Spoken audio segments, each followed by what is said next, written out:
Am I wrong, Ryan, in saying that, right wingers for years, including Dan Bongino, were throwing out conspiracy theories about this alleged bomber on January 6th, that this was a left wing radical and this was a Joe Biden supporter and a Bernie Sanders supporter. We heard Antifa and all this other stuff. Well, now guess what? Something that you didn't hear in the press conference with Kash Patel yesterday. He is actually not only cooperating with law enforcement, but apparently has told law enforcement that he did this because he thought the 2020 election was stolen. Breaks apart their entire narrative, doesn't it? Completely. Because it points to the radicalization that Trump and MAGA have been doing. Like Trump was just talking about the 2020 election being stolen again, like just a few weeks ago, maybe days ago.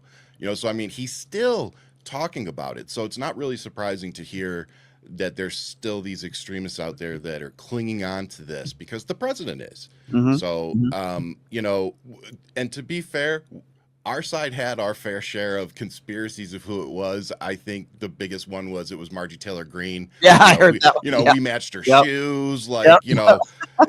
So to be fair, we had our own conspiracies, but per usual, when the actual information comes out and the real context comes out, it's like, oh, it's not some extremist leftist Antifa terrorist organization. It's actually the party and the movement of the current president of the United States. Yeah, it's just incredible. And by the way, it's going to unravel more by the day because as we learn, I think hours. Absolutely, Ryan, I agree with you because hour by hour now, we're going to learn more about this individual who obviously was a Trump supporter. He was upset that the 2020 election he thought was stolen.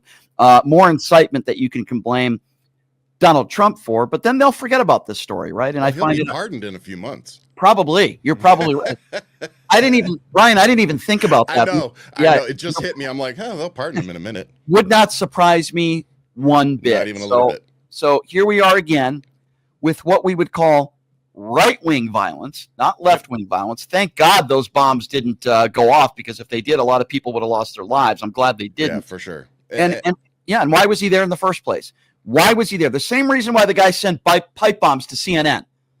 In that Donald Trump's rhetoric causing crazy people to try to execute and kill innocent people and do crazy things.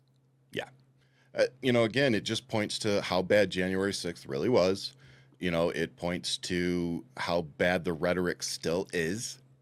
And like you said, I'm really interested to see what else comes out about this guy.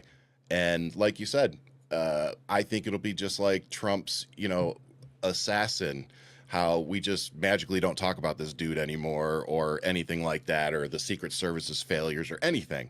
So, yeah, we'll see.